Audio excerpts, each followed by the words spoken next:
하나님 말씀 출애굽기 15장 1절부터 11절까지를 우리 교독하도록 하겠습니다. 이때 모세와 이스라엘 자손이 이 노래로 여호와께 노래하니 일렀으되 내가 여호와를 찬송하리니 그는 높고 영화로우시며 말과 그 탄자들을 바다에 던지셨음이로다. 여호와는 나의 힘이요 노래시며 나의 구원이시로다. 그는 나의 하나님이시니 내가 그를 찬송할 것이요 내 아버지의 하나님이시니 내가 그를 높이리로다. 여호와는 용사시니 여호와는 그의 이름이시로다. 그가 바로와의 병거와 그의 군대를 바다에 던지시니 최고 지휘관들이 홍해에 잠겼고 깊은 물이 그들을 덮으니 그들이 돌처럼 깊음 속에 가라앉았도다. 여호와여 주의 오른손이 권능으로 영광을 나타내시니이다. 여호와여 주의 오른손이 원수를 부수시니이다. 주께서 주의 큰 위엄으로 주를 거스리는 자를 엎으시니이다. 주께서 진노를 발하시니 그 진노가 그들을 지푸라기같이 사르니이다. 주의 콧김에 물이 쌓이되 파도가 언덕같이 일어서고 큰 물이 바다 가운데 엉기니이다. 원수가 말하기를 내가 뒤쫓아 따라잡아 탈취물을 나누리라. 내가 그들로 말미암아 내 욕망을 채우리라. 내가 내 칼을 빼리니 그 손이 그들을 멸하리라 하였으나 주께서 바람을 일으키심에 바다가 그를 덮으시니 그들이 거센 물에 납같이 잠겼나이다. 11절 같이 있습니다. 여호와여 신중에 같은 주와 같은 자가 누구시니까? 주와 같이 거룩함으로 영광스러우며 찬송할 만한 위엄이 있으며 기이한 일을 행하는 자가 누구리까? 아멘. 여러분 성경을 보면 정말 이것이 참 믿음이다. 이 사람은 진짜 믿는 사람이다라고 증언할 수 있는 많은 이야기들이 실려 있습니다.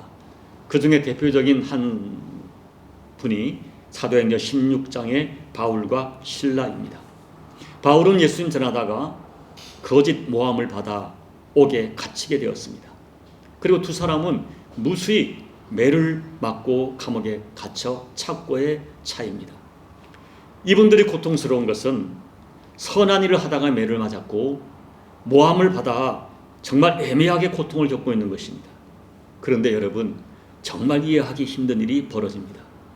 정신적으로 모함을 받아 상처를 받고 또 육신적으로 매우 무수히 매를 맞아 피투성이가 된 그분들이 그날 밤중에 찬송하기 시작합니다.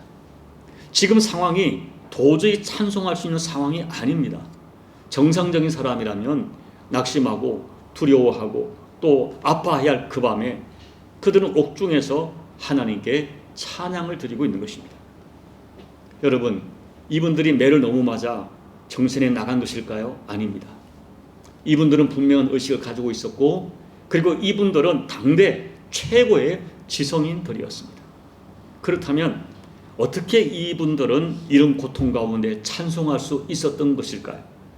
저는 이렇게 결론을 내립니다. 그들은 진짜 예수님을 만난 사람들이기 때문입니다. 이분들은 육의 사람이 아니라 영의 사람이기 때문입니다. 남들이 알지도 못하고 보지도 못하는 영의 세계에 눈이 열린 사람들이기 때문입니다. 사실 바울은 자신이 예수님 만나기 전에 너무나 충격적인 사건, 그가 받았던 충격적인 사건이 하나 있었어요. 바울이 자신이 주동이 되어 예수님을 전하는 스데반을 돌로 쳤는데 그때 돌에 맞아 죽어가는 스데반의 얼굴이 천사 같은 것입니다. 그리고 그 얼굴로 자기를 향하여 돌을 던지는 사람들을 위하여 용서의 기도를 드리는 스데반의 모습에 바울은 충격을 받습니다. 이런 모습은 바울이 자기가 섬기는 유대교회에서 전혀 경험하지 못했던 너무나 충격적인 모습이었습니다. 보통 사람이라면 두려움으로 살려달라고 벌벌 떨면서 소리쳐야 마땅한 상황입니다. 그런데 그런 상황에서 천사같이 빛나는 얼굴로 자신을 돌로 치는 사람들을 향하여 사랑의 기도, 용서의 기도를 드리는 스데반에게 충격을 받습니다. 그런데 바울이 예수님 만나고 그 이유를 알게 됩니다. 땅의 세계가 아닌 하늘의 세계에 눈이 열린 것입니다. 눈에 보이지는 땅의 가치가 진짜 인생의 가치가 아니라 눈에 보이지 않지만 분명히 존재하는 살아계신 하나님, 또 영적 인생의 가치를 보게 된 것입니다. 그래서 바울도 모함을 받고 매를 맞아도 감사하고 찬양합니다. 여러분, 인생의 밤을 만났는데 찬양할 수 있는 것은 하나님이 은혜 주지 않고는 불가능합니다. 사람이 할 수 있는 일이 아닙니다. 그런데 참으로 믿는 자에게 하나님은 그와 같은 힘을 주십니다. 저는 믿습니다. 인생의 밤을 만났는데 좌절하지 않고 하나님 앞에 무릎 꿇으면 그 깊은 밤에 찬송할 힘이 생깁니다. 하나님은 성도들에게 그 힘을 주십니다. 인생의 밤을 만나기도 하지만 인생의 밤을 만나도 기도할 힘을 주시고 찬양할 힘을 주셔서 그 밤을 이기게 하십니다. 여러분, 저는 분명히 확신합니다. 정말 어떤 사람이 한 사람이 예수님을 진짜 만나면, 예수님의 십자가 대속의 은혜와 십자가 사랑을 깨닫게 되면 찬송하지 않을 수 없습니다. 주님을 영으로 만나면 찬송이 저절로 나옵니다. 누가 권하지 않아도 찬양이 내 가슴에서 나옵니다. 여러분, 은혜 받으면 찬양을 숨길 수가 없습니다. 왜냐하면 찬양은 하나님을 향한 곡조를 담아드리는 신앙 고백이요 사랑 고백이기 때문입니다. 자, 오늘 본문을 보십시오. 사면 초과의 절대절명의 순간에 거대한 홍해가 갈라지고 이스라엘 백성은 극적으로 구원받고 홍해를 건넜습니다. 애국 군대는 홍해 바다에 전멸했어요. 그날 홍해를 건너편 해안에 도착한 이스라엘 백성들은 얼마나 감격했을까요? 아마 그들은 부둥켜 안고 도저히 엉두를 길이 없는 끌어오르는 구원의 감격과 기쁨을 담아 감사하고 찬양하고 춤을 추며 찬송했을 것입니다. 1절을 보면 모세와 이스라엘이 여호와께 노래했다고 했습니다. 20절을 보면 선지자 미리암과 모든 여인들이 소고를 치고 춤추며 찬양했습니다. 수만 명, 수십만 명, 아니 200만 명에 가까운 사람들이 거대한 찬양을 드린 것입니다. 홍해 앞에서. 그런데 여러분, 우리가 출애굽기 전체를 묵상해 보면 참으로 안타까운 것이 있어요. 사실 이 오늘 찬양이 구약 성경에 기록된 첫 번째 찬양의 기록입니다. 많은 사건 중에. 그런데 하나님을 그토록 뜨겁게 찬양하는 그들이 불과 3일 만에 하나님을 향하여 원망과 불평을 쏟아냅니다. 안타깝게도 출애굽기만 보면 출애굽기 15장의 이 찬양이 이스라엘 백성이 광야에서 드렸던 처음이자 마지막 찬양이었어요. 그리고 대부분의 시간이 찬양보다는 원망과 불평의 시간들이었다는 것이 너무나 안타깝습니다. 야고보 사도는 우리에게 너무나 중요한 질문을 던집니다. 야고보서 3장 9절 11절 함께 읽어볼까요? 이것으로 우리가 주 아버지를 찬송하고 또 이것으로 하나님의 형상대로 지음받은 사람을 저주하니 하늘에서 찬송과 저주가 나오는도다. 내 형제들아, 이것이 마땅하지 아니하니라. 샘이 한 구멍으로 어찌 단물과 쓴물을 내겠느냐. 그런데 이스라엘 백성들은 오늘 야고보께서 마땅하지 않다고 말하는 그것, 마땅하지 않은 한 입에서 찬송과 원망과 불평이 단 3일 만에 그들에게 나타나고 말았어요. 슬픈 일이죠. 그런데 여러분, 그럼에도 불구하고 부인할 수 없는 진실이 있어요. 진짜 구원을 경험하면 찬양이 살아납니다.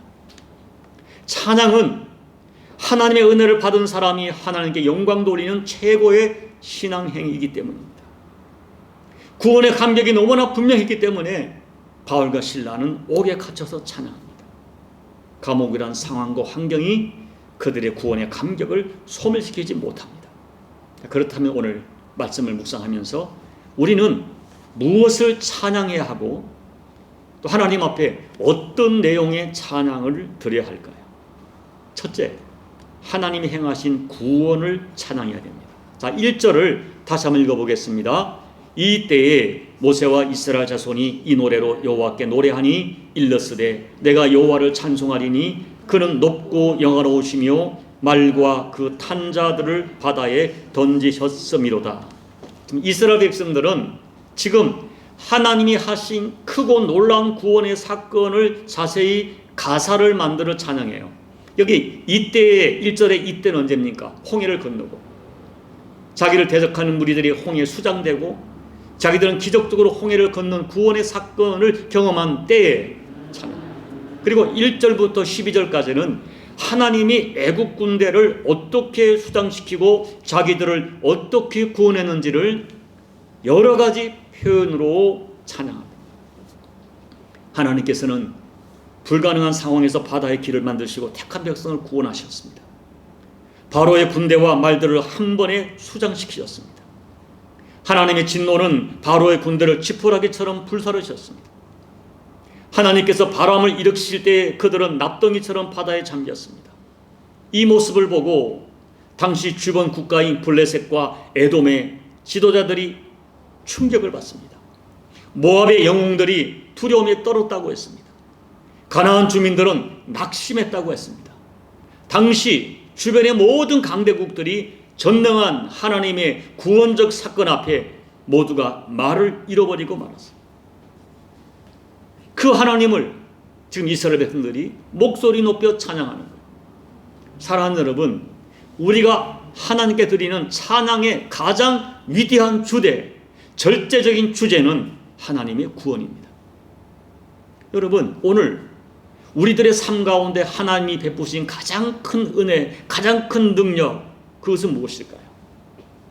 그것은 바로 죄 가운데 사탄에게 종로로 타다가 영원한 저주 가운데 죽을 수밖에 없는 저와 여러분을 출애굽시켜 주신 거예요.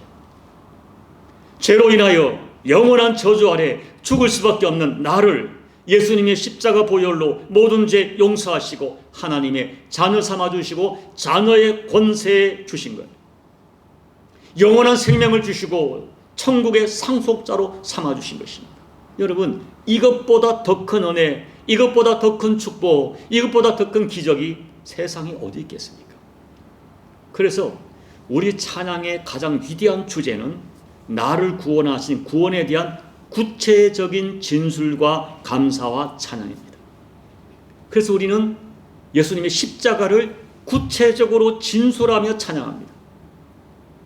예수님의 십자가 구속이 믿어지면 그 십자가와 보혈의 찬양이 그렇게 감격스러워요. 그래서 십자가 보혈 찬양은 불러도 감격스럽고 은혜가 계속되는 것은 나를 구원하신 십자가 사건이 이미 우리에게 진리로 확정되어졌기 때문입니다. 여러분, 찬양은 모든 그리스도인의 의무입니다. 그러나 찬양은 그리스도인들에게 의무를 뛰어넘어 너무나 큰 특권이에요. 왜냐하면 우리는 하나님을 찬양하도록 택함받고 구원받았기 때문입니다.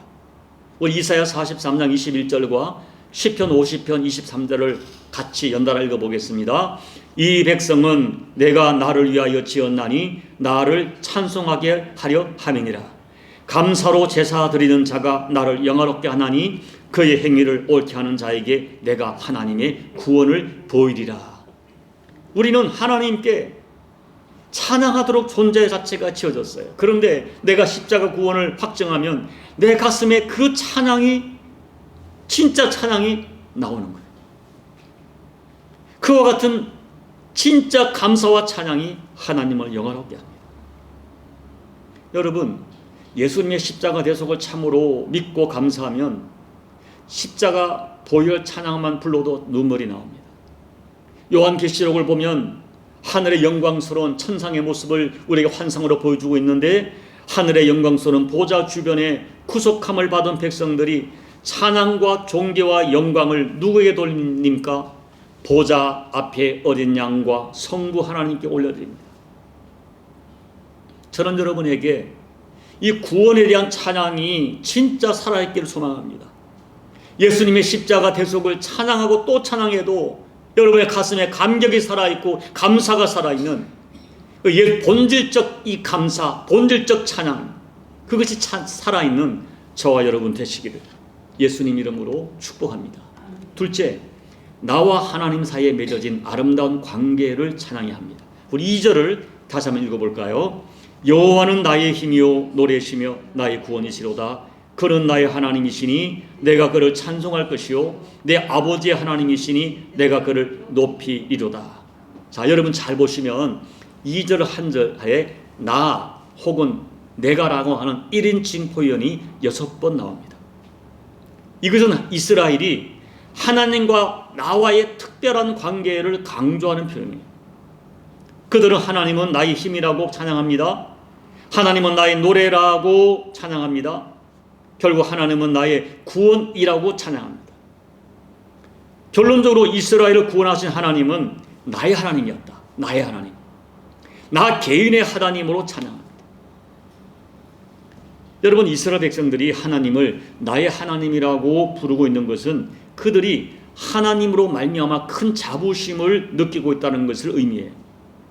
이런 것이죠. 마치 대단한 신분과 능력을 가진 아버지를 둔 아들이 다른 친구들에게 우리 아버지야, 저분이 내 아버지야 라고 자랑하는 것과 같은 표현입니다. 사실 이스라엘 민족은 역사 속에 존재했던 주변에 강력하고 우수한 민족들에 비하면 정말 보잘것없는 작은 민족에 불과했습니다. 또 이스라엘은 문학적으로도 그렇게 탁월한 그런 우위를 점하지 못했고 그 어떤 경제력, 군사력 모든 것에 있어서 약소국에 속한 그런 나라였어요. 그럼에도 불구하고 이스라엘 백성이 강한 자부심을 가지고 있는 것은 그들이 만왕의 왕이요 만주의 주요 창조주 되시는 하나님께 선택받은 백성이라고 하는 믿음 때문이었어요. 특별히 본문에서 이스라엘 자손들은 당시에 그들이 문화적으로, 군사적으로, 경제적으로 가장 앞선, 아니 비교할 수 없었던 애굽 사람들이 한순간에 몰살되는 광경을 목격하고 그처럼 전능한 하나님이 자기들의 하나님 되심이 너무나 감격하여 그 진실을 지금 자랑스럽게 선포하고 있는 것입니다. 그런데 여러분, 성경에는 오늘 내용과 비슷한 감격적 노래를 부른 사람이 또 한 분 계십니다. 다윗이죠. 다윗은 미천한 자기에게 베풀어 주시는 하나님의 구원의 은혜와 능력을 너무나 많이 체험했어요. 그래서 다윗은 하나님께 뜨거운 찬양을 올려드립니다. 자, 시편 18편 1절로 3절 같이 읽어봅니다. 나의 힘이신 여호와여, 내가 주를 사랑하나이다. 여호와는 나의 반석이시오, 나의 요새시오, 나를 건지신 이시오, 나의 하나님이시오. 내가 그 안에 피할 나의 바위시오, 나의 방패시오, 나의 구원의 뿌리시오, 나의 산성이시로다. 내가 찬송받으실 여호와께 아뢰리니 내 원수들에게서 구원을 얻으리로다.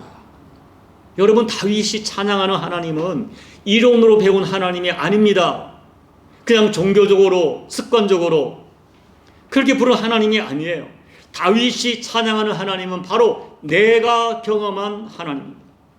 그래서 다윗은 무수히 하나님을 나의 하나님, 나의 하나님, 나의 하나님으로 찬양합니다.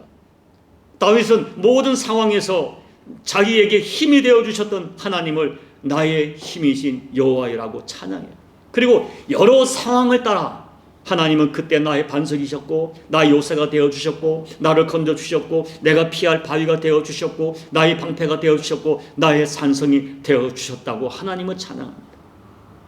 한마디로 다윗이 경험한 하나님은 마땅히 찬양받으실 나의 하나님, 나와 깊은 밀접한 관계에 있는 나의 하나님이었어요.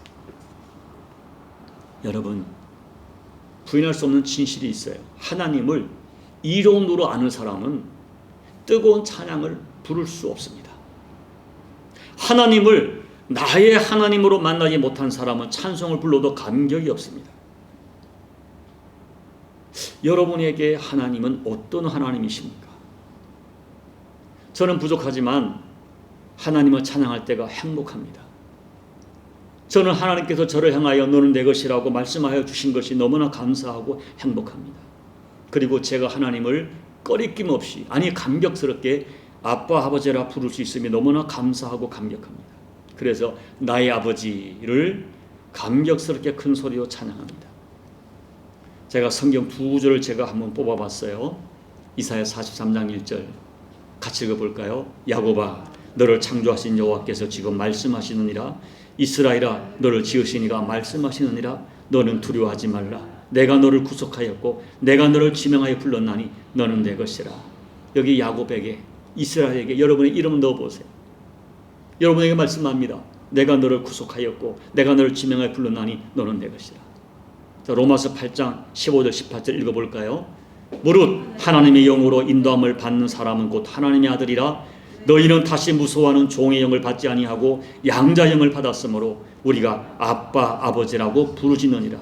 성령이 친히 우리의 영과 더불어 우리가 하나님의 자녀인 것을 증언하시나니 자녀이면 또한 상속자 곧 하나님의 상속자요 그리스도와 함께 한 상속자니 우리가 그와 함께 영광을 받기 위하여 고난도 함께 받아야 할 것이니라.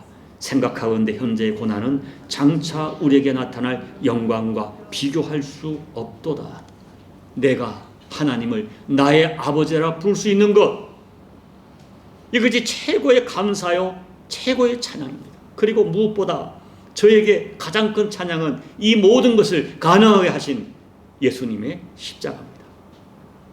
나 같은 죄인을 살리시려고 구원하시려고 십자가에서 피 흘려주신 예수님의 십자가 사랑을 저는 평생 잊을 수 없습니다. 그래서 예수님의 십자가 보혈은 제가 평생에 드려야 할 찬양입니다. 사랑하는 여러분, 150편으로 이루어진 시편은 마지막 장 마지막 절인 시편 150편 6절에서 이렇게 얘기하죠. 제가 읽어드립니다. 호흡이 있는 자마다 여호와를 찬양할지어다 할렐루야 라고 찬양으로 끝내고 있어요. 하나님을 찬양하는 것은 호흡이 있는 사람이라면, 특별히 구원받은 사람이라면 모든 인간은 마땅히 해야 할 일이라는 거예요. 자, 시편 147편 1절 읽어볼까요?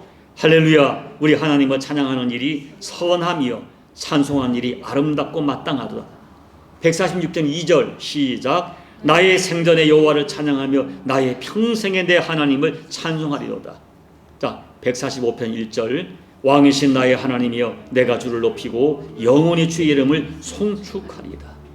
이런 보세요. 구원받은 자에게 찬송은 너무나 마땅한 일입니다. 가장 선한 행위입니다. 그래서 우리가 평생 하나님을 예배하고 찬양하는 것은 우리가 평생 드려야 될 가장 소중한 신앙 행위입니다. 그런 의미에서 찬양과 예배는 구원받은 우리들의 개인 신앙과 교회의 최종적 목적이고, 우리 모두가 교회가 마땅히 감당해야 할 가장 궁극적 가치입니다.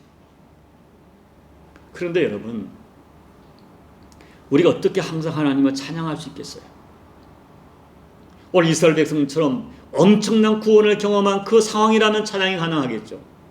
그런데 3일 후에 마라의 쓴물을 만났을 때 그때도 우리가 찬양할 수 있을까요?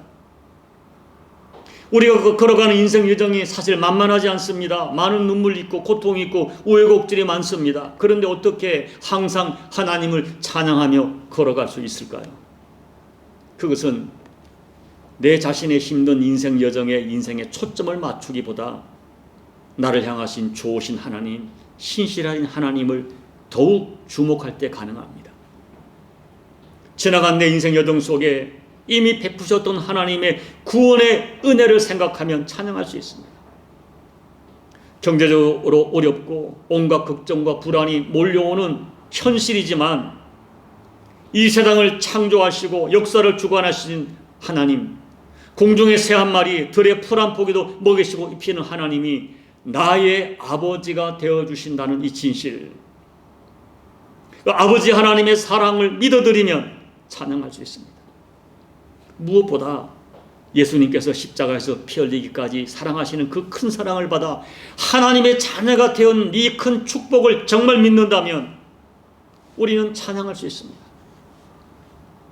그리고 지금까지 내가 살아온 인생 여정을 곰곰이 살펴보면 하나님이 얼마나 큰 은혜를 주셨는가, 하나님이 나에게 얼마나 많은 감사한 일을 주셨는가를 깨닫게 되면 우리는 지금 상황이 어떠하든 하나님께 찬송을 드릴 수 있습니다. 그래서 다니엘의 세 친구는 풀무불 앞에서 하나님을 찬양합니다. 욥은 자녀가 죽고 모든 재산이 사라진 재앙 가운데 찬양합니다. 바울과 실라는 매를 맞고 감옥에 갇히는 상황에서 찬양합니다. 그 찬양이 그들에게 다가온 현실을 이기는, 세상을 이기는 능력으로 역사하는 하나님의 은혜를 경험하게 합니다. 거듭 말씀드리지만 너무 안타까운 것은 오늘 출애굽기 15장의 찬양이 이스라엘 백성이 광야에서 드린 마지막 찬양이었다는 거예요. 그 이후에는 너무나 많은 시간을 원망과 불평으로 얼룩진 역사였습니다. 그리고 찬양을 잃어버린 그들은 거의 대부분이 가나안에 들어가지 못하고 말았습니다. 이제 말씀을 정리합니다. 한국 교회에 탁월한 설교가 중에 한 분이신 어느 목사님께서 현대 한국교회 성도들이 감격하는 찬양, 위대한 찬양을 잃어버렸다고 진단합니다. 그리고 한국교회 성도들이 감격적인 찬양을 잃어버린 결정적 이유가 뭐냐 하면 성도들이 위대한 영적 싸움을 하지 않기 때문이라고 진단합니다. 성도들이 입술로는 고백합니다. 이스라엘 백성들이 유월절 어린 양의 피로 구속받고 출애굽한 것처럼 자신도 예수의 피로, 예수님의 십자가 보혈로 죄에서 구속받았다고 믿습니다. 하나님 자녀라고, 하나님 나라 백성이라고 믿습니다. 그러나 문제는 결정적 순간마다 하나님을 믿는 믿음으로 세상과 영적 싸움하기를 머뭇거린다는 겁니다. 세상에서 구별되어 살기를 두려워하고 영적 싸움을 할 상황이 되면 슬그머니 피해버린다는 거죠. 위험을 무릅쓰고 바다 건너기를 원하지 않습니다. 그리고 예수를 믿는 신앙을 지키다가 손해를 보고 욕먹는 것 원치 않습니다. 심지어 주변에 누군가가 예수님 때문에 무엇인가를 포기하고 예수님 때문에 수치를 당하는 것을 선택하는 사람을 보면 지나치게 믿는다고 생각합니다. 한마디로 세상의 영화와 예수님을 함께 소유하려고 합니다. 그래서 신앙의 위기도 없지만 신앙의 위대한 경험도 하지 못합니다. 그렇게 신앙의 위대한 경험이 없기 때문에 위대한 찬양, 감격적 찬양을 잃어버렸다는 거예요. 말씀을 정리하면서 저는 저와 여러분에게 출애굽기 15장의 감격스러운 찬양이 회복되기를 기도합니다. 특별히 오늘 여러 가지 사정으로 인생의 공고와 아픔과 근심과 불안 가운데 계시는 분이 계시다면 믿음의 눈을 떠서 이 세상을 창조하시고 권능으로 세상을 운행하시는 하나님께서 나와 함께 싸워주신다는 이 진실에 여러분의 눈이 열리기를 소망합니다. 나를 사랑하사 십자가에 독생자 예수님을 내어주기까지 사랑하시고 그 예수님 안에서 나의 좋은 아버지, 내가 막 부를 수 있는 아버지가 되어주시는 하나님을 바라보며 여러분의 찬양을 잃어버리지 않기를 소망합니다. 또한 나를 구원하시려고 십자가에서 피 흘려주신 예수님의 큰 사랑, 내가 그와 같이 큰 사랑 받는 존재임을 믿음으로 확신하고 찬양을 잃어버리지 않기를 소망합니다.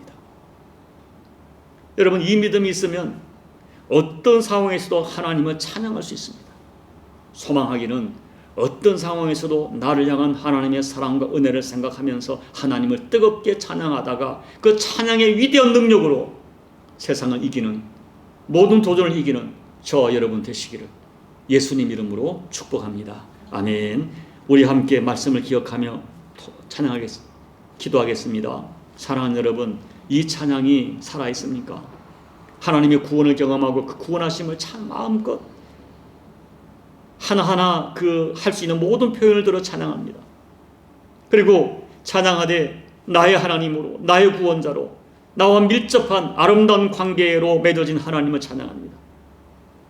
여러분, 이 찬양이 평생 계속되었으면 얼마나 좋을까요?